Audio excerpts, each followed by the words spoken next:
तो फ्रेंड्स, मैं मोहम्मद जकरिया खान और आप देख रहे हैं tribune-hindi.com। आज हमारे साथ हैं श्रुति अग्रवाल जी, जो कि लेखक हैं, पत्रकार हैं।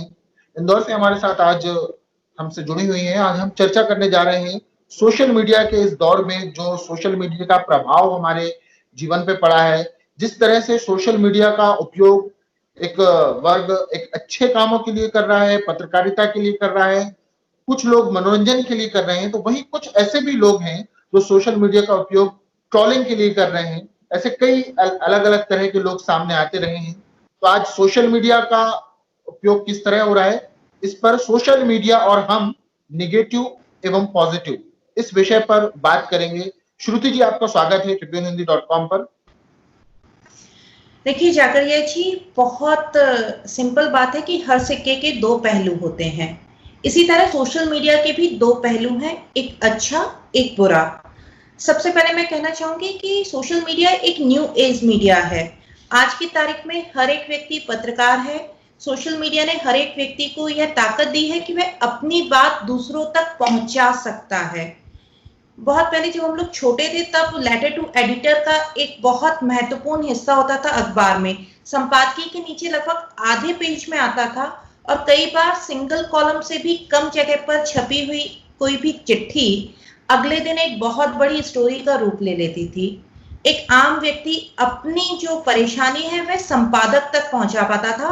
और मुझे ये भी याद है कि जब लेटर टू एडिटर में किसी का छपता था तो उस समय क्योंकि व्हाट्सएप नहीं होता था, लेकिन व्यक्ति पूरी कॉलोनी में वो फैलाता था जरूर था कि मेरा छपा है या देखो मैंने अपनी बात पहुंचा दी है। लोग उसकी कटिंग निकाल लिया करते थे और कटिंग दिखाया करते थे। बकायदा जैसे घूम घूम कर दूसरों को दिखाया जाता था कि आज अखबार में मेरा आया है। आपके यहाँ फला अखबार नहीं आता, लेकिन फला अखबार मेरे यहाँ आता है और उसमें मेरा आया है। एक खुशी होती थी कि कम से कम हमारी परेशानी दूर होगी या नहीं होगी, हम परेशान हैं, हमारे साथ कुछ गलत हो रहा है, हम यह बात पहुंचा पाए हैं। अब लेटर टू एडिटर लगभग गायब हो गए हैं, बहुत छोटी जगह हो गई है। मीडिया जो है, एक दूसरा नाम भी मीडिया को दिया गया है, गोदी मीडिया का। मतलब एक आम व्यक्ति जो है उसकी पहुंच से मीडिया दूर हो गया है। मीडिया उसको वह अधिकांशता दे रहा है जो देना चाहता है, ना कि उस पर विज्ञापन का दबाव होता है, आसपास के राजनीतिक रसूख का प्रभाव होता है, सामाजिक दायरों का प्रभाव होता है मीडिया के ऊपर।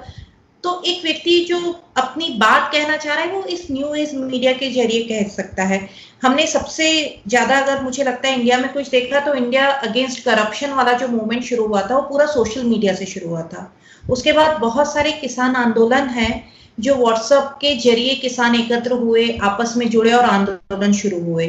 तो ये उसका एक उजला पक्ष है। आप बहुत सारे दूसरे जो दिल्ली में दिक्कत हुई, जो कोरोना के लिए कहीं अगर ऐसा लगा लोगों को कि डॉक्टर तक नहीं पहुंच पा रहे हैं, उनको सुविधाएं नहीं मिल रही हैं या उनकी बात नहीं सुनी जा रही है, या घर का एक मेंबर पॉजिटिव है और बाकियों का चेकअप नहीं हुआ, ऐसी बहुत सारी खबरें थी जो कि सोशल मीडिया में आई और तुरंत रिजॉल्व हुई।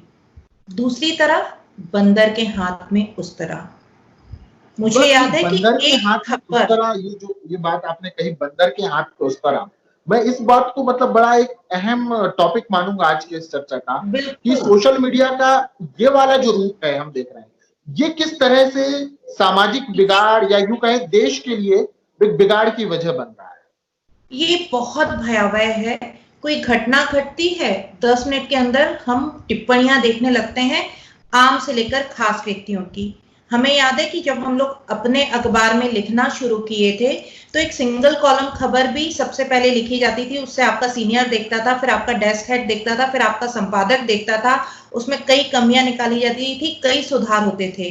मैंने अपने समय बड़े बड़े संपादकों को भी टिप्पणी लिखकर एक दूसरों से, जो वहां पे सीनियर साथी, उनसे कि सही है ना, वो एक एक शब्द को लिखने के बाद 4 बार पढ़ते थे, क्योंकि उसे अगले दिन छपना है और आम लोगों तक पहुंचना है। अब क्विक फिक्स होता है, तुरंत लिखो, तुरंत डालो, जितने जल्दी डालोगे आप उतने जल्दी लोग पढ़ेंगे और आपकी हिट्स आएंगी। पहली गलती। दूसरी गलती, पुरानी किसी खबर को निकाला आपने, उसको नई खबर में मर्ज किया। एक आम व्यक्ति जो कि फोटोशॉप, जो कि इतनी उन्नत तकनीकें नहीं जानता है, उसके सामने आपने अर्थ का अनर्थ करके दे दिया। खबर कुछ और है और उसे लग रहा है खबर असली ये है। कोरोना की समस्या चल रही है, अगर कोरोना से वो कोरोना माता में जो कन्वर्ट हुई, वो आम लोगों तक इस सोशल मीडिया ने पहुंचाया, वरना एक छोटे से ग्रुप में शायद वो शुरू होकर वहीं खत्म हो चुकी होती। लेकिन अरे नहीं, आपके घर में काम करने वाली या जो हाउसमेड आ रही हैं या जो दूसरी हैं, उनको भी व्हाट्सएप से ये जानकारी मिल गई। इंदौर में बच्चा चोर की जो घटना है, वो पुराने सीसीटीवी फुटेज जो हैं उनको निकालकर इस तरीके से फैली कि सारी बाइयां, नीनी दीदी जल्दी घर जाना है, बच्चा चोर घूम रहा है। मैंने कहा ऐसी कोई घटना नहीं है, ऐसी कोई खबर नहीं है, ऐसा कुछ नहीं हुआ है। तो आपको व्हाट्सएप पे दिखाया जा रहा है, नहीं देखो ये तो वीडियो है। पता चलेगा वो वीडियो आपके शहर का ही नहीं, आपके प्रदेश का भी नहीं है, कहीं और का है, लेकिन उसको इस तरीके से दिखाया गया है कि जहां डिस्ट्रीब्यूट हो रहा है वहां लग रहा है कि ये समस्या वहां की है। तो एक बहुत खतरनाक बात है कि बंदर के हाथ में उस तरह है, उसने किस खबर को किस तरीके से आपके सामने पेश किया है, और किस तरीके से, कहते हैं ना कि अधजल गगरी छलकत जाए। जब आपके पास आधा ज्ञान होता है तो स्वयंभू मठाधीश भी बहुत हो गए हैं, जिन्हें लगता है कि वह टिप्पणी बहुत सही कर रहे हैं। जी जाकरिया जी, मैं ये कहना चाहूंगा कि आपने कही कि मतलब आधा ज्ञान बहुत ही खतरनाक होता है। बिल्कुल, क्या आपको नहीं लगता है कि पिछले कुछ समय से जो टीनेजर्स जो रहे हैं, टीनेजर्स के साथ एक जो एक बड़ी उम्र के लोग हम कहें, या हम जिन्हें अधेड़ कहते हैं आज, मतलब एक नॉर्मल भारतीय बोलचाल की भाषा में, ऐसे लोगों के अंदर भी वही रवैया देखा गया जो हम टीनेजर्स के अंदर देखते हैं कि खबरों को बिना जाने परखे, उनकी सच्चाई को जाने बिना सोशल मीडिया में फॉरवर्ड कर देना, बढ़ा देना, मतलब वो जो आधा नॉलेज वाली बात जो आपने कही। जाकरिया जी, यहाँ मैं टोकना चाहूंगी कि मुझे लगता है टीनेजर आर मोर सेंसिबल, क्योंकि वो इस टेक्नोलॉजी को ज्यादा अच्छी तरीके से यूज करना जानते हैं। तो कम से कम वो टीनेजर जो कि प्राइवेट स्कूल्स में पढ़ रहे हैं या सरकारी में अच्छे स्तर के स्कूलों में पढ़ रहे हैं, या उन्हें तकनीकी ज्ञान है, वो बहुत जल्दी पकड़ पाते हैं कि ये खबर गलत है, या ये फेस मॉर्फिंग लग रहा है, या यहाँ पर ये गलती है, या वो गूगल में तुरंत सर्च करके देख लेते हैं कि ये रिवर्स पिक्चर में जाकर देखे हैं कि ये तो खबर 2004 की है जो 2020 की दिखाई जा रही है, या इस फोटो के सीन से या आसपास का जो माहौल है या चार्जिंग पिन जो रखा है या जो मोबाइल रखा है वो इस समय का नहीं है। लेकिन हमारे यहाँ अधेड़ उम्र के या जो हम कहेंगे कि बुजुर्ग हैं, आप किसी भी फैमिली ग्रुप में शामिल होकर देख लीजिए, कुछ समय बाद आपको लगेगा यार आप अपने बड़ों को समझाएं या उनसे झगड़ा मोल लें, क्योंकि वो बहुत सारी बेसिर पैर की बातों पर विश्वास करके उसे बहुत आराम से आगे बढ़ाते हैं।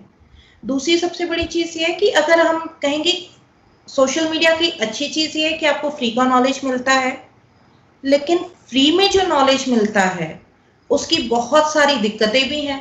अब कोरोना के ही इतने सारे इलाज आपको आपके इसी सोशल मीडिया पर मिल जाएंगे कि आप क्या करें क्या ना करें।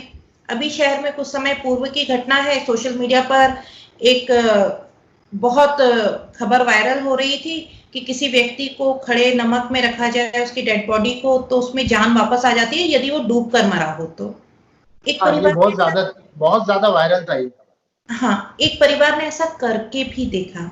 आप सोचिए वो वैसे ही शोक में डूबा है कि उनके व्यक्ति जो हैं वह नहीं रहे हैं, उसके बाद वो प्रयास कर रहे हैं। तो ऐसे में कई बार ये होता है कि चलिए ये खबर अखबार में आई, आपको पता चल गई, सीरियस पेशेंट है और उसकी जान पर बनाई है, लेकिन आप नीम हकीम के उपाय जो कि आपको व्हाट्सएप पे कोई व्यक्ति बड़े उससे कह रहा है ऐसा कीजिए कैंसर तो चुटकियों में दूर हो जाएगा, ऐसा कीजिए ये तो खटाक से खत्म हो जाएगा। उन उपायों को अपनाने के चक्कर में हम जिन चीजों में जानते हैं कि first stage, second stage, third stage, हर स्टेज इंपॉर्टेंट होती है, व्यक्ति पार करते जाता है। बहुत उससे कि शुगर तो कोई बीमारी ही नहीं है, आप तो ये कीजिए शुगर खत्म हो जाएगी। तो ये जो फ्री का नॉलेज और फ्री में नॉलेज है कि व्हाट्सएप फॉरवर्ड की बाढ़ आई हुई होती है, यूट्यूब थंबनेल का यूज होता है, या किस तरह से मैसेजेस जो चलते हैं व्हाट्सएप के अलावा भी, तो ये बिल्कुल मतलब ऐसा लगता है कि लोग खुद ही एमबीबीएस जो है एक व्यक्ति करके बैठा है, उसके बाद मास्टर्स किया हुआ है लेकिन ये उससे ज्यादा मतलब जी। इसके साथ में एक तीसरी जो सबसे बड़ी समस्या, जैसे अभी आपने कहा टीनेज का नॉलेज, मैं टीनेज के नॉलेज की तो बात नहीं करूंगी क्योंकि मुझे लगता है कि जो टीनेजर्स यूज कर रहे हैं, जिनके पास में थोड़ा सा भी टेक्निकल नॉलेज है, वो फेक न्यूज में तो उतना नहीं पढ़ते हैं। लेकिन मिसयूज ऑफ टेक्नोलॉजी बहुत हो रहा है, बुलिंग बहुत हो रही है। अक्सर क्या होता है कि हम ट्विटर और फेसबुक तक रुक जाते हैं, व्हाट्सएप तक जाते हैं, लेकिन इंस्टाग्राम भी है, लिंक्डइन भी है, स्नैपचैट भी है, जहां पर टीनेजर्स और यंगर यूथ जुड़ा हुआ है। यहाँ पर जिस तरह का बुली, बॉडी शेमिंग, अभी बॉयज लॉकर रूम हुआ था, बहुत हंगामा हुआ, उसके बाद पता चला गर्ल्स लॉकर रूम भी है। ये जो एक नई परिपाटी शुरू हुई है, इसमें एक अलग तरह का क्राइम भी इन्वॉल्व हो जाता है, जिसमें बच्चे जानते ही नहीं है कि वो जो कर रहे हैं वो किसी एक्ट के तहत उनको गिरफ्तार किया जा सकता है, या वो कुछ गलत कर रहे हैं, या टीनेजर यानी 18 ईयर से ऊपर भी, आप 19 भी हैं तो टीन हैं। तो बहुत सारी चीजें जिसकी सर्विलेंस की मुझे लगता है कि बहुत अच्छा भी है, क्योंकि बहुत सारे टीनेजर्स जो कि सही तरीके से उसको यूज करना जानते हैं, उन्होंने अपनी प्रोफेशनल प्रोफाइल्स बना रखी हैं, मैं उनको भी जानती हूँ। कई टीनेजर्स ऐसे हैं जो अपने प्रोफेसर से या दूसरे इंडिया से बाहर अब्रॉड में बैठे हुए इंटेलिजेंट और सही लोगों से जुड़े हुए हैं। लोग मतलब टीनेजर्स कम से कम ब्लू टिक का अंतर जानते हैं, अधेड़ ना जानते हों। हमारे बुजुर्ग के बात की थी, अब हम बात करेंगे कि जिस तरह से अभी एक ट्रोलिंग फैशन का रूप ले चुकी है। मैं फैशन की बात इसलिए कर रहा हूँ कि हर व्यक्ति अपने आप को किसी भी चीज का स्पेशलिस्ट समझता है, वह कमेंट करने लगता है, चाहे वो सेलिब्रिटीज हों, चाहे वो पत्रकार हों, या किसी भी मामले में। जैसे कि अभी एक आपकी एक लेटेस्ट फेसबुक पोस्ट भी थी दैनिक भास्कर के पत्रकार की मौत के ताल्लुक से, कोई उसे आत्महत्या करार दे रहा था, कोई उसे किसी तरह की, मतलब हर व्यक्ति अपने आप में स्पेशलिस्ट बनने लगता है और अपनी स्पेशलिटी दिखाते हुए कमेंट करना, टिप्पणी करना सोशल मीडिया के अंदर बड़ा अपना, मतलब उसे समझता है कि ये मेरा फर्ज है। और जब वह ये करता है तो इसके कई हमें नेगेटिव तरह की मतलब खबरें भी सामने आती हैं, नेगेटिव असर भी सामने आते हैं। तो इस तरह की चीज पर आप क्या कहना चाहेंगी? जागरिया जी, जब इलेक्ट्रॉनिक मीडिया में आरुषि हत्याकांड को लेकर बहुत चर्चा हुई थी, अति में चर्चा हुई थी, खंगालने के लिए किसी भी हद को नहीं छोड़ा गया था, तब बहुत बार नाम सामने आया था मीडिया ट्रायल का, कि किसी हत्याकांड का इससे ज्यादा मीडिया ट्रायल नहीं हुआ। वो भी एक बच्ची है, बहुत सारी चीजें बाहर आई जो नहीं आनी चाहिए, वो भी बाहर आई। पहली बार हमने मीडिया में बहुत सारी चीजों को देखा और कहा कि ये मीडिया ट्रायल है और इसको नहीं होना चाहिए। मीडिया अदालत नहीं बन सकती है, फैसला नहीं दे सकती है। हम अपने पक्ष को सामने रख सकते हैं कि ये सही पक्ष है, ये दूसरा पक्ष है और ये तीसरा पक्ष है, और जो फैसला करना है वो अदालत पे छोड़ते हैं। ऐसा ही आज का दौर शुरू हो गया है, जिसमें सोशल ट्रायल हो गया है।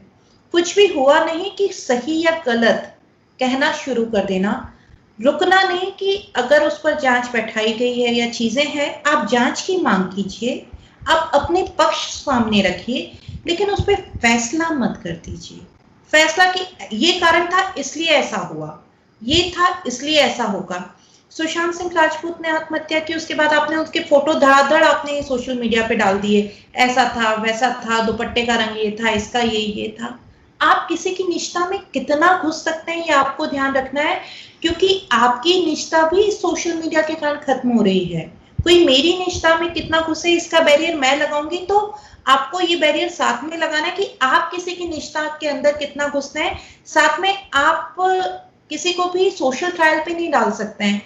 इसके साथ में आपने जैसे बुली की बात की, कोई लड़की अगर कोई खबर लिखती है, कोई फिल्म स्टार हो, कोई आम लड़की हो, अभी इंदौर में उपासना करके एक बच्ची 19 साल की, आपने उसकी फोटोज निकाल के उसको बियर बार टेंडर से लेकर, मतलब आपने उसकी चरित्र पर उंगली उठाकर तुरंत उसकी सारी बातों को गलत करने की कोशिश की। सफूरा जगर जो कि शादीशुदा थी, प्रेग्नेंट थी, आपने उनके बारे में जितनी अनर्गल बातें हो सकती थी आपने वो लिखी, पॉइंट की बिना बातें करे कि नहीं वो तो ऐसा ही है, यही होता है। मेट्रो वाली एक लड़की का वीडियो वायरल हुआ था, जिसमें हम लोगों ने थोड़ी बाद में उसकी मदद की। या आपने उस लड़की को गंदे गंदे मीम्स बनाकर, जबकि वो अपनी माँ की भी हेल्प कर रही है, वो अपना पैशन भी परस्यू कर रही है, वो अपनी पढ़ाई भी कर रही है, जॉब भी कर रही है, 20 चीजें साथ में करने वाला बच्चा अगर ट्रेन में हंस खेल ले रहा है, जिसको आपत्ति थी वो बात वहीं खत्म हो गई, आपने उसको आधी अधूरी बात को गलत मीम्स बना के प्रसारित कर दिया। तो आपने ना सिर्फ निष्ठा का उल्लंघन किया, जबकि उसके चरित्र पर भी उंगलियां उठाई। ऐसे ही कोई व्यक्ति अगर करता है या कोई सीनियर व्यक्ति करता है तो उसको आप तुरंत घोषित कर देते हैं कि ये दक्षिण पंथ का है, ये वाम पंथ का है, नहीं तो ये इस पंथ का है, या तो ये चाटुकार है, या इसका ये है। किसी के अपने विचार हो सकते हैं। फिर एक ट्रोल आर्मी आपके पीछे पड़ जाती है, आपके किसी भी तरह से वो आपके ना तो फॉलोअर में जुड़े होते हैं उससे पहले, ना आपके फ्रेंड रिक्वेस्ट में जुड़े होते हैं, ना उनके पास अपना चेहरा होता है, ना उनके पास अपना नाम होता है। वो छद्म आकृति आती है और ट्रोल करना शुरू करती है, और ना जाने कहां से पुराने मीम्स, यहाँ के फोटो वहां बनाना, दूसरी सारी चीजें करना, मिक्सिंग करना, और आपके ऐसा लगता है जैसे कि ऐसा लगता है जैसे कि हर पार्टी का आईटी सेल तो रहता ही है, लोगों का उस वो जो आईटी सेल है ही, उसके अलावा जो लोगों का एक जो फ्लो है, मतलब वो जिस फ्लो में जा रहे होते हैं, आम लोग भी, मतलब जिनका किसी पार्टी से कोई लेना देना नहीं है, वो भी उस फ्लो में बह जाते हैं। वो माइंडसेट ऐसा हो जाता है, वो विचारधारा कि मैं उस विचारधारा के खिलाफ कुछ सुनना ही नहीं चाहता हूं, और आपने उसके लिए, जिसको कहते हैं, एक लंबी ट्रोल खींच दी। उस लंबी ट्रोल में क्या होता है, अर्थ का अनर्थ हो जाता है। आप बात मुद्दा कुछ और शुरू करते हैं, वो ट्रोल आर्मी आती है इसलिए आपको उस मुद्दे से भटकाने के लिए।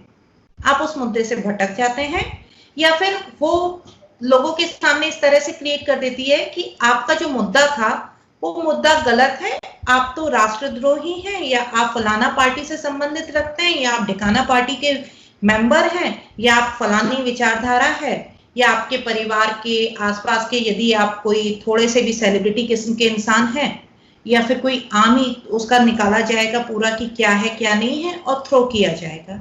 तो मुझे लगता है कि हाँ हाँ, आप अपनी बात कंटिन्यू कर लीजिए। और ये ऐसा भी नहीं है कि जिसको किसी ग्रिप में ना लाया जा सके। प्रॉब्लम ये है कि सोशल मीडिया जब शुरू हुआ था तब उसको खुद को भी ये अंदाजा नहीं होगा कि वह किस हद तक और कितनी तेजी से आगे बढ़ गया। मुझे लगता है कि जिस तरीके से ब्लू टिक दिया जाता है फेसबुक पर, उसमें आप कंफर्म कर देते हो कि जो ये ब्लू टिक है ये सेलिब्रिटी है। एक आम व्यक्ति भी अगर बनाए, किसी भी कंट्री का हो, उसके कंट्री के अंदर कुछ रूल्स हों। अब जैसे इंडिया में आधार कार्ड जरूरी है कि आपका तभी बनेगा जब आप अपना आधार कार्ड या कोई भी एक आइडेंटिटी डालेंगे, अ सिंगल आइडेंटिटी डालेंगे, और उसके बाद ही आपका सोशल में अकाउंट होगा। तो उसके बाद देखिए ये ट्रोल आर्मी भी एकदम खत्म होगी। उसके बाद देखिए आप दूसरा कोई टिक दीजिए, आप उसको येलो टिक दीजिए, पिंक टिक दीजिए, बहुत सारे कलर वेरीफाइड तो करें आप, वेरीफाइड तो करें। हाँ, इंडस्ट्री में सिर्फ एक कलर नहीं है, है ना, इंद्रधनुष में बहुत सारे कलर हैं, तो कोई ना कोई कलर देखकर अगर आप उसको फिक्स कर देते हैं। अगर मेरी आइडेंटिटी फिक्स है तो मैं किसी को ट्रोल करने से पहले सोचूंगी कि साइबर क्राइम मुझे पकड़ सकता है। क्यों? क्योंकि आजकल तो आईपी एड्रेस में भी आप रिमोट कर लेते हैं।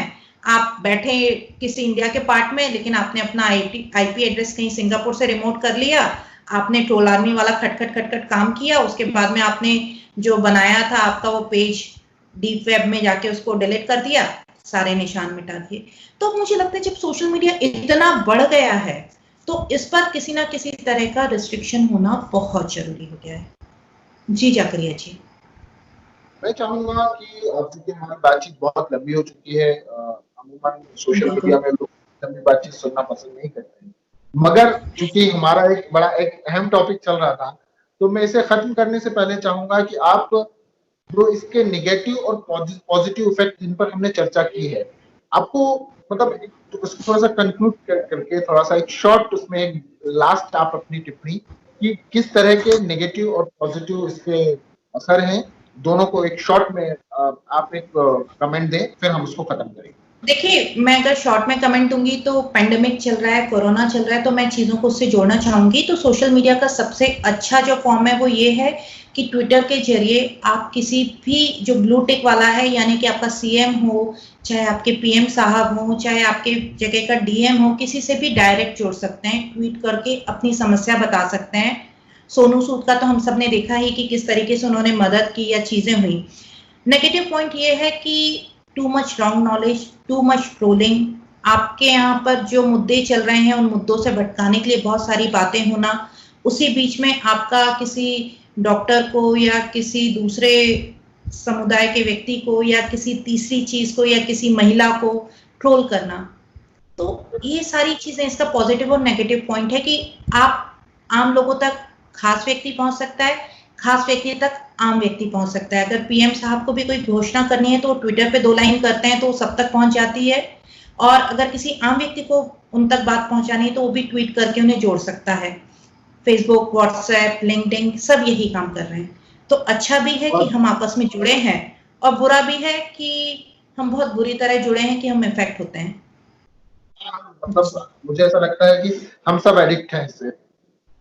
सभी एडिक्ट हैं। सब अगर नोट करें तो कोरोना टाइम में तो और क्वारंटाइन रहते हुए सबका स्क्रीन टाइम बढ़ चुका है। बहुत बहुत शुक्रिया हमसे इतने अहम विषय पर बात करने के लिए श्रुति जी। जिन्होंने भी हमारी यह चर्चा देखी, अगर उन्हें यह चर्चा पसंद आई हो तो वीडियो को लाइक करें, कमेंट बॉक्स में अपनी प्रतिक्रिया जरूर दें जिन विषय पर बात हुई। साथ ही हमारा यूट्यूब चैनल जरूर सब्सक्राइब करें। दोस्तों फिर मिलेंगे। जय हिंद, जय भारत।